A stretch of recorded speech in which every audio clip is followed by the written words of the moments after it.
Taste the Daily. Chengalpattu மாவட்டத்தில் 300க்கும் மேற்பட்ட குடியிருப்புகள் வணிக வளாகங்களுக்கு முறைகேடாக வழங்கப்பட்ட மின் இணைப்புகள் தொடர்பாக உரிய நடவடிக்கை எடுக்குமாறு மாவட்ட ஆட்சியர் அலுவலகத்தில் புகார் அளிக்கப்பட்டுள்ளது.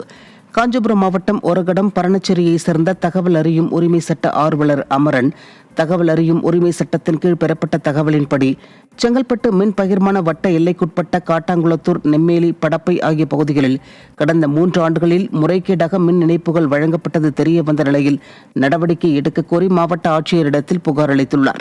ஸ்டாலின் ஆட்சி பொறுப்பேற்ற பின்னர் முறைகேடாக மின் இணைப்புகள் வழங்குவது அதிகரித்து வருவதாக மக்கள் குற்றம் சாட்டுகின்றனர்.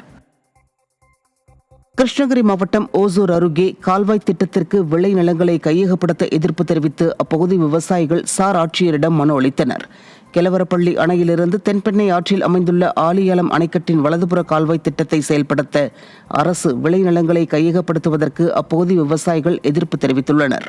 மேலும் இந்த திட்டத்தினால் விவசாயிகளின் வாழ்வாதாரம் பாதிக்கப்படும் என்றும் விவசாயிகள் கடும் கவலையடைந்துள்ளனர் என்றும் குற்றம் சாட்டியுள்ளனர். எனவே இந்த திட்டத்திற்காக விளை நிலங்களை கையகப்படுத்தக்கூடாது என்றும் திட்டத்தை மாற்றுப்பாதையில் செயல்படுத்த வலியுறுத்தியும் வேளாண்மை விவசாயிகள் நலச்சங்கம் சார்பில் சார் ஆட்சியரிடம் மனு அளித்தனர். திறனற்ற திமுக அரசு விவசாயிகளுக்கு எதிரான செயல்களில் ஈடுபடுவதாக பொதுமக்கள் குற்றம் சாட்டியுள்ளனர். அரசு ஊழியர்கள் மீது தொடர்ந்து நடைபெற்று வரும் தாக்குதல்களை கண்டித்து கடலூர் மாவட்டம் புவனகிரி சார் பதிவாளர் அலுவலகத்தில் கவனஈர்ப்பு ஆர்ப்பாட்டம் நடைபெற்றது. கன்னியாகுமரி மாவட்டம் கருங்கல் பத்திரப்பதிவுத்துறை அலுவலகத்தில் பதிவாளர் மீது ஒரு நபர் பெட்ரோல் ஊற்றி எரிக்க முயற்சித்தார். மேலும் மதுரை பேரையூரில் உள்ள பத்திரப்பதிவுத்துறை அலுவலகத்தில் பதிவாளர் மீது தாக்குதல் நடைபெற்றது.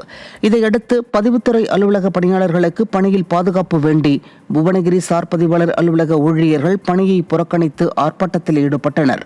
திறனற்ற திமுக ஆட்சியில் அரசு ஊழியர்களுக்கே பாதுகாப்பில்லாத நிலை உருவாகியுள்ளதாக குற்றச்சாட்டு எழுந்துள்ளது.